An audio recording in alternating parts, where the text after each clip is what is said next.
the path to full and complete recovery. We will work very hard. It won't be easy because this one is so bad, but we know in our hearts God is with us. God is strongly with us, and that the American people are stronger than any challenge that stands in our way. We have a lot of challenges in this country, more than we should have, frankly.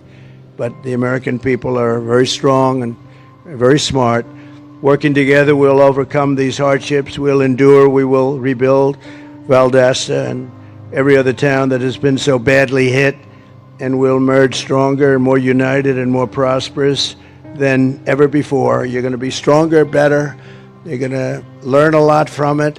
And again, we pray to God for those that have been so badly injured, and in particular, for the people that are no longer with us. Yes, thank you very much. I appreciate you. Thank you.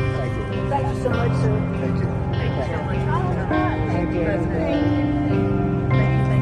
Thank you. We've been praying for you.